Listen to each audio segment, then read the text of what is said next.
કેન્દ્રીય ચૂંટણી પંચે લોકસભા ચૂંટણીનો કાર્યક્રમ જાહેર કર્યો છે। દેશમાં કેન્દ્રીય ચૂંટણી પંચ દ્વારા લોકસભાની ચૂંટણીની તારીખો આજે જાહેર કરી દીધી છે। કુલ 7 તબક્કામાં ચૂંટણી યોજવામાં આવશે, જ્યારે ગુજરાતમાં ત્રીજા તબક્કામાં ચૂંટણી યોજવામાં આવશે।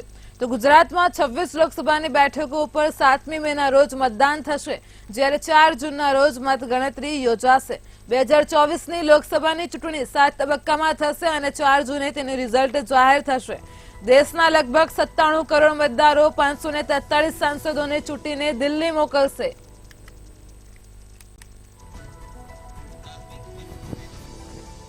તો ત્રીજા તબક્કામાં મતદાન ગુજરાતમાં યોજાવાનું છે। લોકસભાની ચૂંટણી માટે ગુજરાતમાં 7મી મેના રોજ મતદાન યોજાવાનું છે। પહેલા તબક્કાની વાત કરીએ તો પહેલો તબક્કો 19 એપ્રિલ 2024ના રોજ 102 સીટ પર યોજાવાનો છે, જ્યારે લોકસભા ચૂંટણી 2024નો બીજો તબક્કો 26 એપ્રિલ 2024ના રોજ 89 સીટ પર યોજાશે। આ સાથે જ લોકસભા ચૂંટણી 2024ના ત્રીજા તબક્કાની વાત કરીએ તો તે 7 મે 2024ના રોજ 94 સીટ પર યોજાશે। તો ચોથો તબક્કો 13 મે 2024ના રોજ 96 સીટ પર યોજાશે। ટોટલ સીટ 543 છે। પરિણામની તારીખ 4 જૂન છે। લોકસભા 2024ની ચૂંટણીનો પાંચમો તબક્કો 20 મે 2024ના રોજ 49 સીટ પર યોજાશે।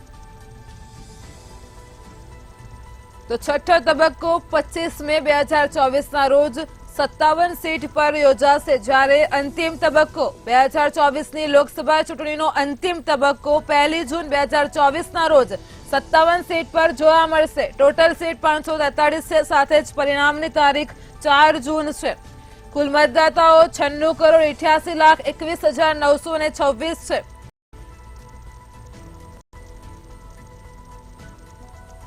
તો લોકસભાની ચૂંટણી 2024 માટે જો થર્ડ જેન્ડરની વાત કરીએ તો તેમાં 48,044 લોકોનો સમાવેશ થાય છે। જાહેરનામું પ્રસિદ્ધ તારીખ 12 એપ્રિલ, ફોર્મ ભરવાની છેલ્લી તારીખ 19 એપ્રિલ, ફોર્મ ચકાસણી તારીખ 20 એપ્રિલ। તો આમ 7 તબક્કામાં લોકસભા 2024ની ચૂંટણીનું આયોજન કરાયું છે। ગુજરાતની 26 બેઠકો પર 7 મેના રોજ મતદાન થશે। ગુજરાત સહિતની તમામ મતગણતરી 4 જૂનના રોજ થશે। તો લોકસભા ચૂંટણીની તારીખો જાહેર કરાઈ છે। લોકસભાની ચૂંટણીના પડઘમ વાગી ગયા છે અને ત્યારે ગુજરાતમાં લોકસભાની ચૂંટણી સાથે ગુજરાતની 5 વિધાનસભા બેઠકો ઉપર પેટા ચૂંટણી યોજવાની પણ જાહેરાત થઈ છે। તો આ 5 બેઠકોમાં ખંભાત, વિજાપુર, વાઘોડિયા, પોરબંદર અને માણાવદરનો સમાવેશ થાય છે। જો કે 5 બેઠકો ઉપર પેટા ચૂંટણી યોજાવાની હતી। આ 5 બેઠકની વાત કરીએ તો આ પહેલા 4 બેઠકો પર કોંગ્રેસે જીત હાંસલ કરી હતી, જ્યારે એક બેઠક પર સમાજવાદી પાર્ટીની જીત થઈ હતી। ત્યારે મોટાભાગના કોંગ્રેસના ધારાસભ્યોએ રાજીનામું આપીને ભાજપમાં જોડાવાથી આ બેઠકો ઉપર પેટા ચૂંટણી યોજાઈ રહી છે। પહેલા પોરબંદર બેઠક પર અર્જુન મોઢવાડિયાએ રાજીનામું આપ્યું, ત્યારબાદ ખંભાતની બેઠક ઉપર ચિરાગ પટેલ, વિજાપુરથી સીજે ચાવડા તો માણાવદરથી અરવિંદ લાડાણી કોંગ્રેસના ધારાસભ્યો હતા। 5 બેઠકો ઉપર પેટા ચૂંટણીનું આયોજન કરવામાં આવ્યું છે। ખંભાત બેઠક પર પેટા ચૂંટણી યોજાશે, પોરબંદરની બેઠક પર પેટા ચૂંટણી યોજાશે, વિજાપુરની બેઠક પર પેટા ચૂંટણી યોજાશે। તો ગુજરાત વિધાનસભાની આ 5 બેઠકો ઉપર પેટા ચૂંટણી યોજાશે, જેમાં ખંભાતની બેઠક, વિજાપુરની બેઠક, પોરબંદર બેઠક, માણાવદરની બેઠકનો સમાવેશ થાય છે। તો વાઘોડિયા બેઠક પર પણ પેટા ચૂંટણી યોજાશે। ગુજરાત વિધાનસભાની આ 5 બેઠકો ઉપર પેટા ચૂંટણી યોજાશે। 7 મેના રોજ આ તમામ 5 બેઠકો ઉપર પેટા ચૂંટણી યોજાશે। 5 બેઠકોની જો વાત કરવામાં આવે તો વિજાપુર, પોરબંદર, માણાવદર, ખંભાત અને વાઘોડિયા બેઠકનો સમાવેશ થાય છે। ગુજરાત વિધાનસભાની આ 5 બેઠકો ઉપર પેટા ચૂંટણી યોજાશે। જો બેઠકની વાત કરીએ તો એમાં કયા પક્ષમાંથી કોને રાજીનામું આપ્યું તો વાઘોડિયામાંથી ધર્મેન્દ્રસિંહ વાઘેલા અપક્ષ પક્ષ, માણાવદરમાંથી અરવિંદ લાડાણી, ખંભાતમાંથી ચિરાગ પટેલ કોંગ્રેસ પક્ષ। તો આ સાથે જ બીજા 2 નેતાઓની વાત કરીએ તો વિજાપુરની બેઠક ઉપરથી સીજે ચાવડા અને પોરબંદરની બેઠક ઉપરથી અર્જુન મોઢવાડિયાએ રાજીનામું આપ્યું છે। તો આ 5 બેઠકો પરથી 4 બેઠકમાં કોંગ્રેસના જ નેતાઓનો સમાવેશ થાય છે.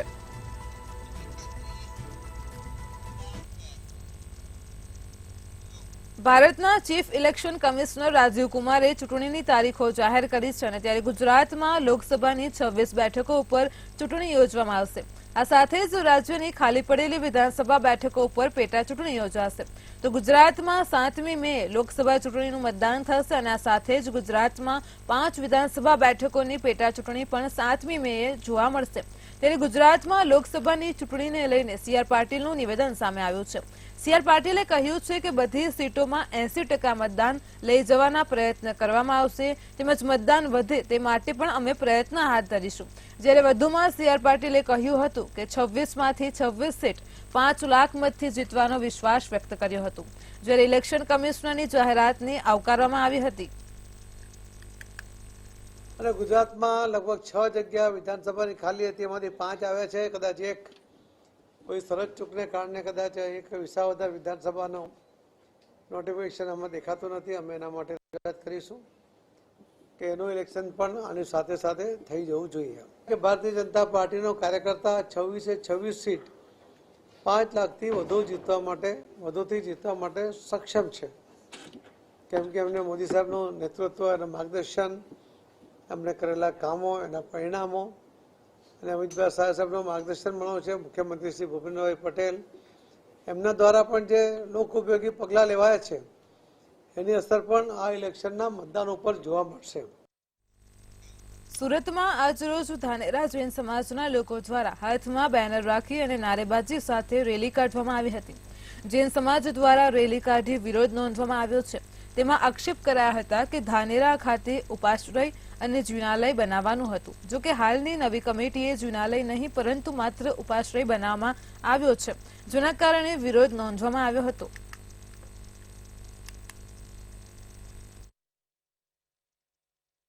થવાના છે એની પહેલી શિરા જ્યાં રૂપાણી છે એને ઉખેડવાની કોશિશની આ મિટિંગ ચાલી રહી છે અને આ મિટિંગનો અમે એટલે સખત વિરોધ કરવામાં આવ્યો છે. આ મિટિંગ સુરત ખાતે મૂક બધિર હોલમાં એ લોકોએ બોલાવેલી હતી. અમે લોકોને જાણ થઈ, એના એજન્ડા એટલા ભયંકર છે કે આના પછીના પરિણામો બહુ જ વિપરીત અને ખરાબ આવી શકે એમ છે અને ભાઈઓમાં અહીંથી વધુ બી ઝેર વધી શકે એમ છે. એને અટકાવવા અમે લોકોએ શાંતિકૂચ કરી અને અમે અમારું એક આવેદનપત્ર આપવા આવ્યા છીએ કે અહીંયા તમે જે મુદ્દાઓ લીધા છે એ મુદ્દા ગેરલાયક છે, એ બરાબર નથી. તો એનું અમે એક બહિષ્કાર કરી રહ્યા છે. અમારા એ લોકો દેરાસર અમે જે શિલાન્યાસ કરેલો છે એ દેરાસરનું એ વખોડી નાખવા માંગે છે, ફક્ત ઉપાશ્રય બનાવવા માંગે છે. જામનગરમાં એડવોકેટની હત્યા મામલે જામનગર વકીલ મંડળ દ્વારા એડવોકેટ પ્રોટેક્શન એક્ટની માંગ કરવામાં આવી હતી. જામનગર વકીલ મંડળના સભ્ય સિનિયર વકીલ હારૂન પલેજાની ગત બુધવારની સમી સાંજે હત્યા કરવામાં આવી હતી. માથાભારે શખ્સ સામે નોંધાયેલા ગુનામાં ફરિયાદીના વકીલ તરીકે રોકાયાનો ખાર રાખી હત્યા કરવામાં આવી હતી અને જેને લઈને જામનગરના વકીલો સુરક્ષાની માંગ કરી રહ્યા છે. વધુમાં એડવોકેટની હત્યાના વિરોધમાં જામનગર વકીલ મંડળ દ્વારા બાઇક રેલી યોજવામાં આવી હતી. તો લાલ બંગલ 7 રસ્તા સર્કલથી કલેક્ટર કચેરી સુધી યોજાયેલી બાઇક રેલીમાં બહોળી સંખ્યામાં વકીલો જોડાયા હતા.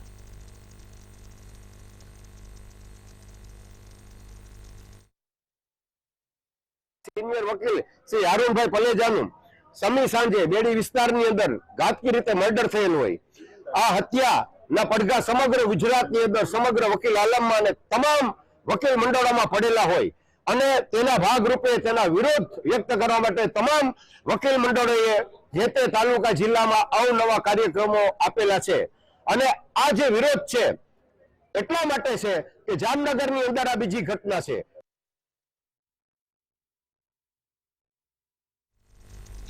સુરતના વરાછા વિસ્તારમાં અચાનક સ્લેબના છજાનો ભાગ ધરાશયી થયો હતો. ઘનશ્યામનગર સોસાયટીમાં આવેલી શેરી નંબર 13માં આ ઘટના બની હતી. સ્લેબ નીચે પડતા જ નાસભાગ મચી જવા પામી હતી. જર્જરિત બાંધકામના છજાનો ભાગ ધરાશયી થયો હતો. તે દરમિયાન નીચે એક હાથ લારી ઊભી હતી, જેમાં સ્લેબનો તમામ ભાગ લારી પર પડ્યો હતો, જેના કારણે લારીનો ખુરદો બોલી ગયો હતો. સદનસીબે આ ઘટના બની તે દરમિયાન આસપાસ કોઈ ના હોવાથી મોટી દુર્ઘટના ટળી ગઈ છે. મહત્વનું છે કે સુરત મહાનગરપાલિકા દ્વારા અનેક જગ્યા પરથી જર્જરિત બાંધકામ ઉતારી પાડવા માટે નોટિસો પાઠવવામાં આવે છે.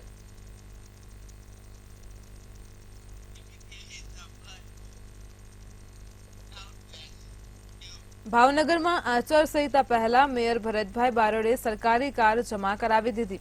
મેયર સ્કૂટર લઈને પહોંચ્યા મહાનગરપાલિકા કચેરી. તેઓ પહોંચ્યા જ્યાં આચારસંહિતા લાગુ થાય તે પહેલા જ મેયરે પોતાની ફરજ નિભાવી છે. કાર મૂકીને સ્કૂટર લઈને કામ કરતા મેયર જોવા મળ્યા છે.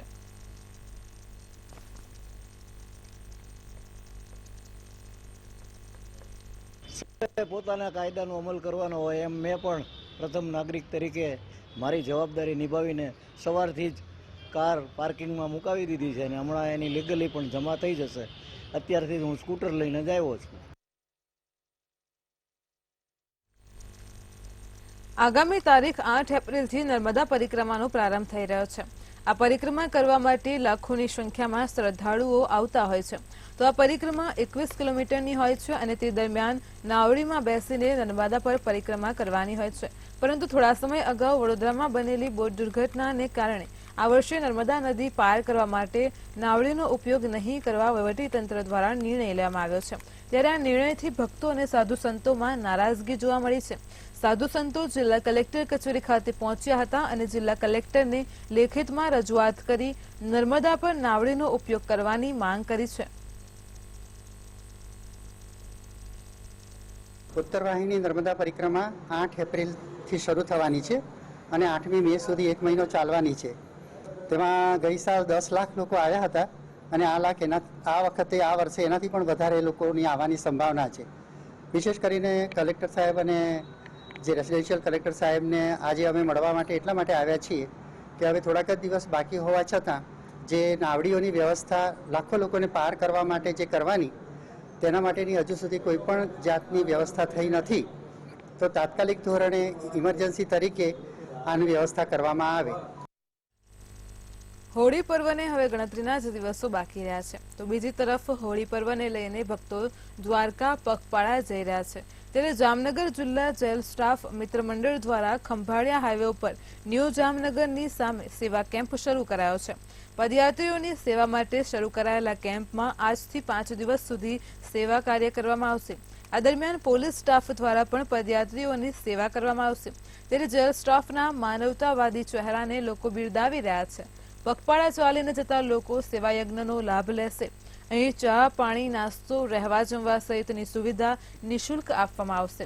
ખાસ વાત એ છે કે જેલના કેદીઓ પણ આ માનવ સેવામાં સહભાગી થઈ પુણ્યનું ભાથું બાંધશે. जामनगर जेल के एक प्रयास रहित जो द्वारकाधीश फूलडोल उत्सव में जो पदयात्री आएंगे उनकी सुविधा के लिए पूरे कैंप की आयोजन किया गया है. इसमें रहने के लिए, खाने के लिए, मेडिकल सुविधा, नहाने धोने की व्यवस्था जामनगर जेल की तरफ से की गई है. ये उत्सव 5 दिन तक चलता रहेगा.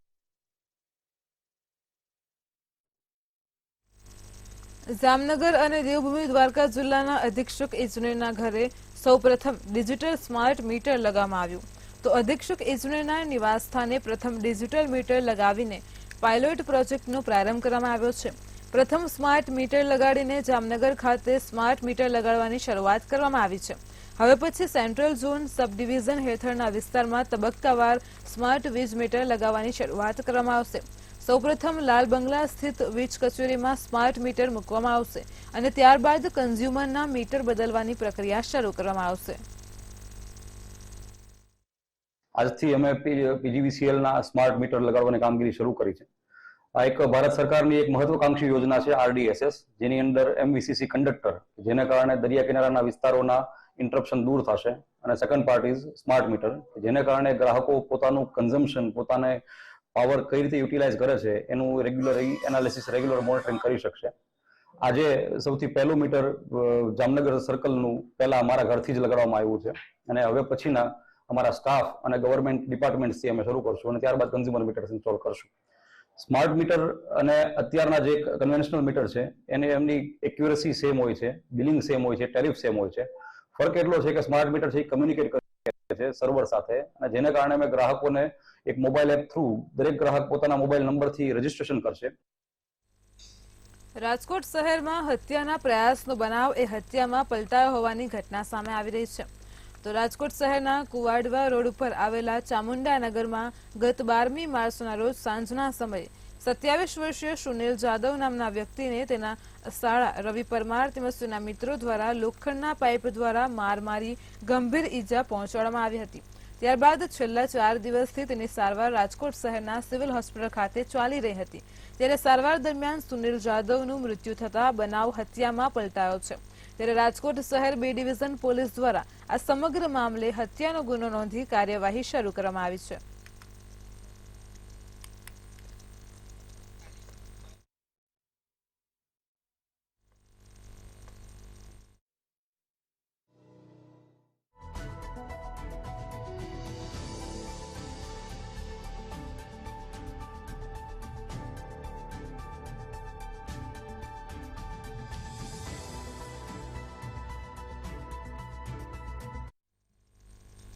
રશિયા યુક્રેન યુદ્ધમાં સિક્યુરિટી તરીકે કામ કરતા સુરતના હેમિલ માંગોકિયાનું ડ્રોન હુમલામાં યુક્રેનમાં મોત થઈ ગયું હતું.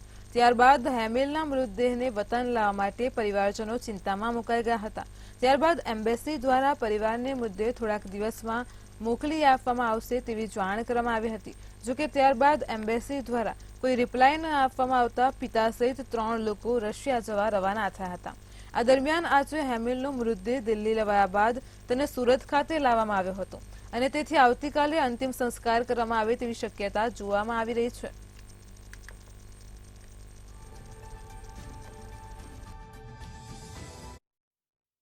સુરત અહીંયા અમને 2 વાગે એરપોર્ટ ઉપર એની ડેડ બોડી મળી ગઈ છે. ત્યાંથી અમે અહીંયા સિનિયરમાં લાવી અત્યારે મૂકી દીધી. એના પપ્પાને ત્યાંથી યુક્રેનથી નીકળી ગયા છે, રશિયાથી. એ અહીંયા આવે એટલે અમારે કાલે એની અંતિમ વિધિ યાત્રા કાઢવાની છે સવારે.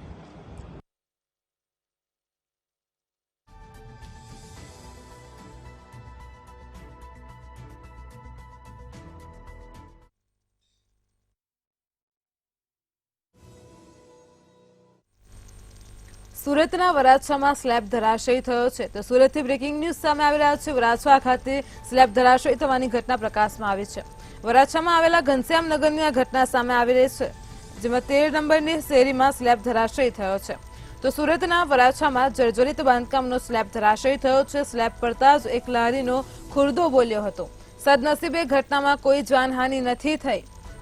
તો વરાછા ખાતે ઘનશ્યામનગરની ઘટના સામે આવી રહી છે. 13 નંબરની શેરીમાં સ્લેબ ધરાશયી થયો છે, પરંતુ સદનસીબે આ ઘટનામાં કોઈ જાનહાનિ થવા પામી નથી. તો જર્જરિત બાંધકામનો સ્લેબ ધરાશયી થયો હોવાની ઘટના સામે આવી રહી છે.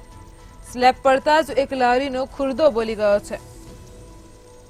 તો આપ ટીવી સ્ક્રીન પર દ્રશ્યો જોઈ શકો છો. જર્જરિત બાંધકામનો સ્લેબ ધરાશયી થયો તે દરમિયાન સ્લેબ પડતા જ એક લારીનો ખુરદો બોલી ગયો છે. વરાછાના ઘનશ્યામનગરની ઘટના સામે આવી રહી છે. 13 નંબરની શેરીમાં આ સ્લેબ ધરાશયી થયો છે. તો સુરતના વરાછામાંથી સ્લેબ ધરાશયી થયા હોવાની ઘટના સામે આવી રહી છે. સદનસીબે આ ઘટનામાં કોઈ જાનહાનિ થવા પામી નથી. વરાછાના ઘનશ્યામનગરની ઘટના સામે આવી રહી છે. 13 નંબરની શેરીમાં સ્લેબ ધરાશયી થયો છે. તો જર્જરિત બાંધકામનો સ્લેબ ધરાશયી થયો છે. સ્લેબ પડતા જ એક લારીનો ખુરદો બોલી ગયો છે. સદનસીબે આ ઘટનામાં કોઈ જાનહાનિ થવા પામી નથી.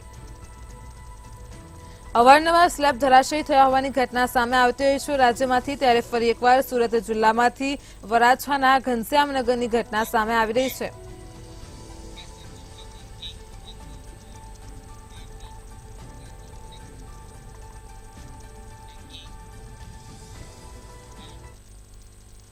સુરત ગ્રામ્યમાં વીજ ચોરી કરતી ગેંગ ઝડપાઈ ગઈ છે. તો વીજ ચોરી કરતા ચોરો ઝડપાઈ ગયા છે. સુરત ગ્રામ્યમાંથી બ્રેકિંગ ન્યૂઝ સામે આવી રહ્યા છે.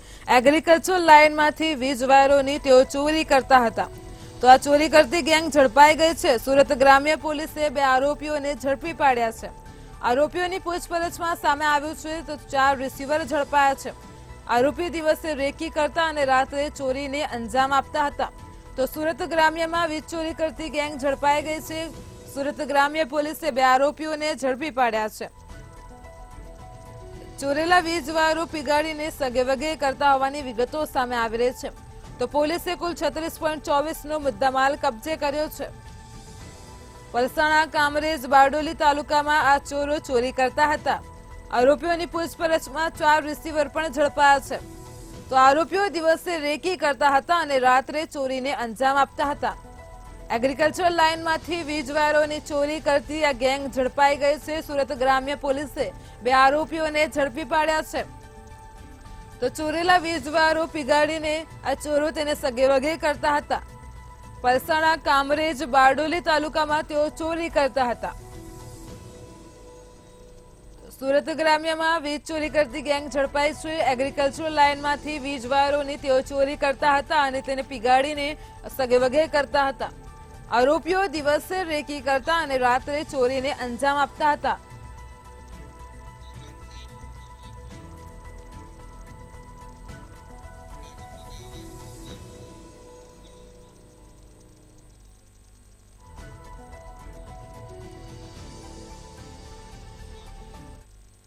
રાજકોટમાં આવાસ કૌભાંડને લઈને મ્યુનિસિપલ કમિશનરનું પગલું સામે આવ્યું છે।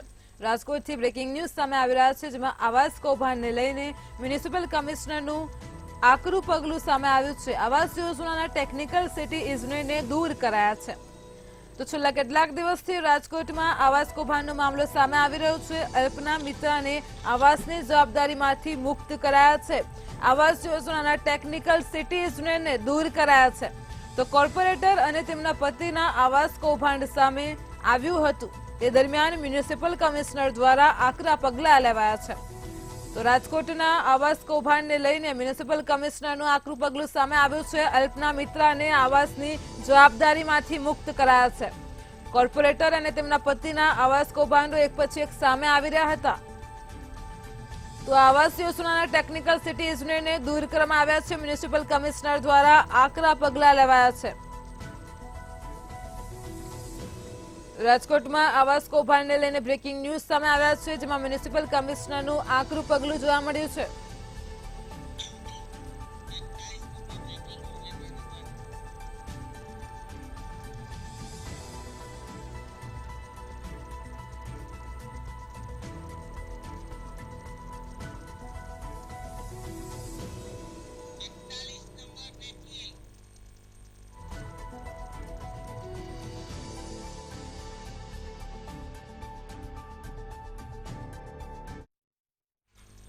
સુરેન્દ્રનગરના લખતરમાંથી કેનાલમાંથી એક યુવકની લાશ મળી આવી છે। તો સુરેન્દ્રનગરથી બ્રેકિંગ ન્યૂઝ સામે આવ્યા છે કે યુવકની લાશ મળી આવી છે। કડુ ગામ પાસે નર્મદા કેનાલમાંથી આ યુવાનની લાશ મળી આવી છે। મૃતક યુવક સાકર ગામનો હોવાની ઓળખ થઈ છે। મૃતકના ભાઈએ બ્લૂટૂથથી પોતાનો ભાઈ હોવાની ઓળખ કરી છે। તો યુવકની લાશ અતિ ડિકમ્પોઝ થઈ ગયેલી હાલતમાં મળી આવી છે। યુવક પાસે બ્લૂટૂથથી તેની ઓળખ કરાઈ છે। સુરેન્દ્રનગરના લખતરમાં કેનાલમાંથી એક યુવકની લાશ મળી આવી છે। આ યુવક પાસે મળી આવેલા બ્લૂટૂથથી તેની ઓળખ થઈ છે। મૃતક યુવક એ સાકર ગામનો હોવાની ઓળખ થઈ છે। કડુ ગામ પાસે નર્મદા કેનાલમાંથી યુવાનની લાશ મળી આવી છે। મૃતકના ભાઈએ બ્લૂટૂથથી પોતાનો ભાઈ હોવાની ઓળખ કરી છે। આ યુવકની લાશ અતિ ડિકમ્પોઝ હાલતમાં મળી આવેલી છે। તો યુવક પાસેથી મળી આવેલા બ્લૂટૂથથી તેની ઓળખ કરાઈ છે। સુરેન્દ્રનગરથી બ્રેકિંગ ન્યૂઝ સામે આવ્યા છે। લખતરમાં કેનાલમાંથી યુવકની લાશ મળી આવી છે।